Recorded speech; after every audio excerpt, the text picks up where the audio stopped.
Salut les fans d'apiculture, j'espère que tu vas bien, c'est Mathieu, je suis ravi de te faire cette nouvelle vidéo qui arrive depuis quelques temps où je n'ai pas posté pour diverses raisons. Comme tu peux l'entendre, j'ai un peu une voix, si je puis dire, merdique, je suis un petit peu malade. Et de plus, on était à Quimper il y a 2 semaines maintenant. Et en plus, sur une fin de saison où on devrait être plutôt tranquille, c'est pas du tout le cas, parce que comme tu as pu le voir dans le titre de la vidéo, on est emmerdé avec le frelon. C'est non-stop sur tous les ruchers partout, c'est une vraie galère. Je te laisse regarder la vidéo parce que je te fais l'intro en fait en fin de visite. Donc je suis venu, je savais pas trop ce que j'allais filmer, ce que j'allais te montrer, mais j'ai réussi à faire quelques prise plutôt sympa au niveau des frelons, au niveau de la pression sur les colonies, le avant après aussi entre des ruches qui bougent pas du tout et des ruches qui sont actives après plus de 1h30 voire quasiment 2 heures sur le rucher à tabasser du frelon. Donc voilà. Je sais, j'ai pas fait de vidéo non plus potentiellement sur l'hivernage. J'en ai déjà fait l'année dernière et cette année j'en ai pas refait parce que montrer un hivernage là comme ça sur des vidéos qui font 5, 10, 20 minutes, c'est pas la réalité de la chose pour un hivernage. Un vrai hivernage, ça s'anticipe déjà depuis quasiment juillet, août, voire début septembre en fonction des secteurs géographiques où tu es situé. Et ça va aller jusqu'à la reprise de la saison. Donc faire une vidéo pour parler d'hivernage juste pour 10-15 minutes, je suis pas sûr que ça soit efficace. Je pense que tu peux même faire des conneries à la place. Donc ça serait, je pense, plutôt contre-productif. Voilà, en tout cas, il y a des vidéos disponibles sur la chaîne, tu peux aller voir.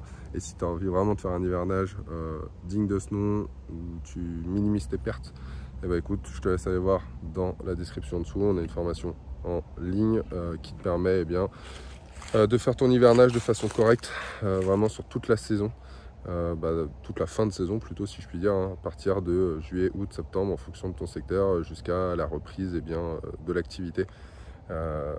Pour vraiment faire des choses correctes et sur lequel on t'accompagne en plus. Donc c'est pas juste regarder une vidéo et t'es solo, mais voilà, tu poses les questions sur le groupe, tout ça en dessous de la formation. Donc c'est un échange aussi. Écoute, je t'emmène sur le rucher, voir ce que j'ai filmé, et puis je te dis à très vite.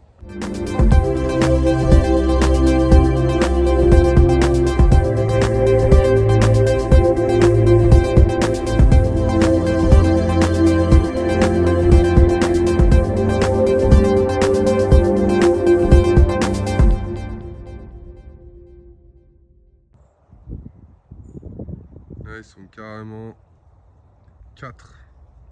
Alors là, il y en a 3, mais en plus il y en a un autre là. Ils sont 4 devant la ruche. Drôle de cohabitation quand même, hein. Les abeilles qui sont gardiennées par les frelons asiatiques.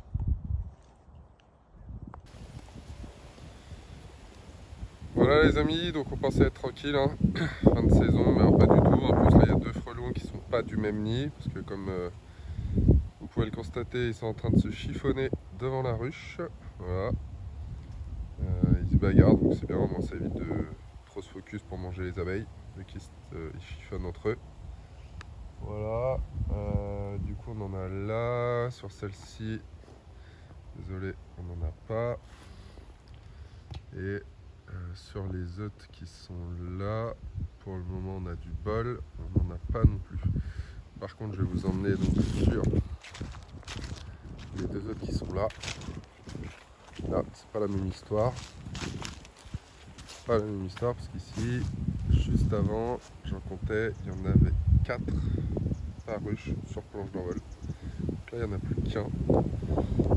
Et les autres ne dorment pas loin, sachant que pareil, ici là on en a un, mais ils étaient 3 juste avant. Voilà. Donc un peu le bordel. Voilà. Vous voyez les amis, là j'ai chopé un frelon asiatique qui a attrapé une guêpe. Alors on le voit pas super bien là sur la vidéo, désolé, mais Voilà, vous voyez. Donc quand on parle d'écosystème, de ouais, l'apiculteur est toujours en train de se plaindre, patati patata. Ça c'est une guêpe qui voulait rentrer en fait tout simplement dans une ruche, un peu comme le frelon asiatique hein, tout simplement. Et au bout du compte, il s'est rabattu sur ce qui était à l'entrée, donc c'est-à-dire une guêpe. Voilà.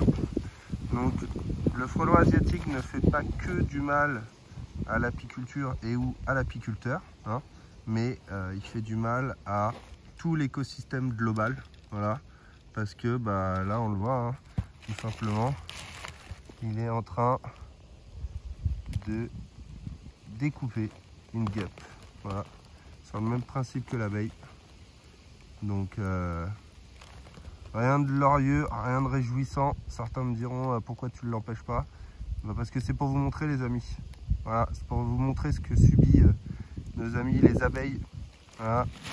Chaque fois qu'il chope une abeille dans nos colonies, il fait ça. Donc les bien-pensants qui viennent nous casser les bonbons sur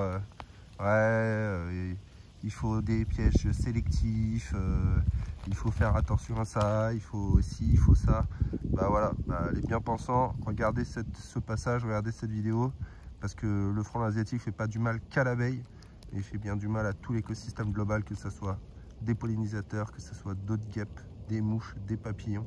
Voilà. Et ça c'est ce qu'il y a juste devant les ruches, hein. Voilà, parce que je suis pas non plus, je ne sais pas où, je suis au Rocher Forêt. Voilà, donc là je vous montre bien, il n'y a pas de coupe, je suis bien au Rocher Forêt.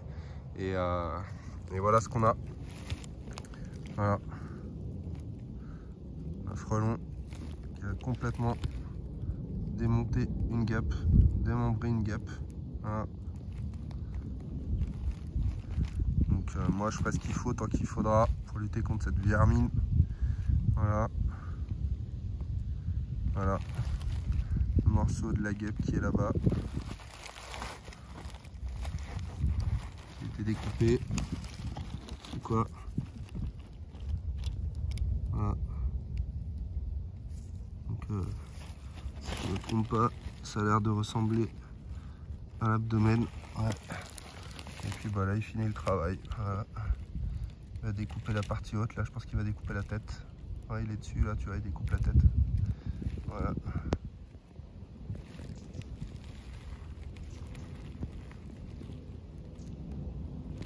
Voilà. Il a la tête ici de la guêpe. Voilà. Voilà les amis, comment finissent nos amis les abeilles. Voilà. Ok les amis, là ça fait une petite heure là que je suis sur le Rucher Forêt. Bon, c'est déjà un petit peu plus clean si je puis dire. Là sur l'heure passée, j'ai fait, et encore pas pendant une heure complète, j'ai fait à peu près 35 frelons. J'ai traité 35 frelons. Alors je vais pas vous dire avec quoi dans cette vidéo, ni comment, parce qu'on est en train de tester de nouvelles choses, des choses qu'on développe, des choses que vous avez sûrement dû déjà entendre sur d'autres peut-être réseaux sociaux avec d'autres apiculteurs, peu importe. Le but étant c'est qu'il y a des choses qui sont plus ou moins conseillées et que on les teste, voilà, on les met en pratique pour voir si ça fonctionne. Avec des résultats des fois plus ou moins intéressants suivant les apiculteurs. Donc on teste, il n'y a rien de miraculeux plutôt, pardon, actuellement. Là j'en ai un autre là-bas. J'en ai un autre là. Et je crois que j'en ai un autre qui revient là-bas. Bref, désolé pour le contre-jour. Donc on va regarder, on va retester, on va retraiter. Bref, c'est la galère. C'est la galère, on est là le 2 novembre, il fait super beau. Les colonies, limite, je pourrais être en t-shirt. Là, les colonies devraient être dehors, de refaire leur stock de nourriture. Voilà, je vous ai pas montré le rucher, un de nos ruchers là qu'on a sur un golf, mais c'est un rucher avec des réserves de nourriture vraiment scandaleuses pour l'hiver. On avait des cadres remplis de nourriture de haut en bas, de gauche à droite, complet. Enfin bref, c'était vraiment un truc top pour l'hivernage tout simplement. Là, c'est à sec. J'y suis allé hier, donc le premier, et j'ai dû complémenter. J'ai rajouté du sirop, il fait beau, elle bouge, donc bon, j'attaque pas avec le candy tout de suite, c'est trop tôt en saison, là, en fin de saison. Mais voilà.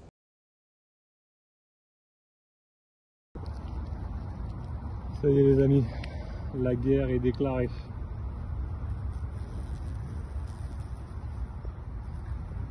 Donc voilà un peu comment ça se passe, hein, les amis. C'est un peu la galère. Là on le voit, là j'ai une ruche, j'en ai une juste là. Il n'y a plus de frelons. C'était les ruches là où je vous avais montré, il y avait 3-4 frelons par ruche. Là il n'y en a plus. Et on a des abeilles qui sortent. On a des abeilles qui commencent un peu à sortir. Voilà. Un frelon qui se barre, je pense qu'il a chopé une abeille. Le temps de vous parler, j'ai pas eu le temps de la se mater lui. Par où? J'essaie de voir par où il part. D'ailleurs, j'ai trouvé un énorme nid de frelons là, pas très loin du rucher, là, à 200 mètres à vol d'oiseau, même pas, donc la porte d'à côté quoi. Et il est énorme, je vais vous mettre les photos là. Et heureusement, le propriétaire du terrain l'a vu. Il l'a fait traiter. Bon, par contre, pas de peau. Le mec qui est venu traiter, il l'a traité au paintball. Donc avec les billes et tout, le nid il est énorme. C'est une vraie cible maintenant. Le truc il est troué de partout. Donc je doute de l'efficacité du traitement au paintball. Voilà. Surtout payer 300 € pour ça, laisse tomber, c'est abusé. Donc bon, après c'est toujours ça de traiter, j'ai envie de dire, mais bon, c'est pas exceptionnel quoi.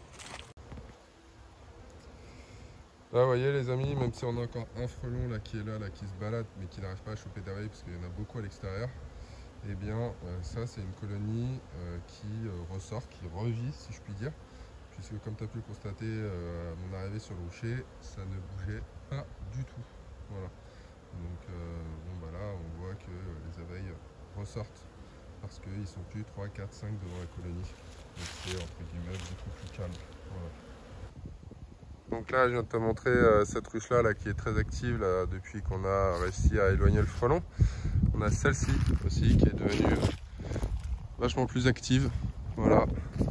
Et après 2 heures sur le rucher a éclaté un peu tout ce qui bougeait en termes de frelons. Désolé les amis, j'ai un peu mal à la gorge là. Et bien on en a voilà, un qui se balade par là. On en a un qui se balade là, mais on n'a plus la pression qu'on avait et bien, en arrivant. Donc c'est une chose plutôt intéressante. L'Olas, ça il va falloir que je la retire. Parce que l'abreuvoir là en fin de saison, ça va plus être trop utile. Voilà, encore un là qui se balade.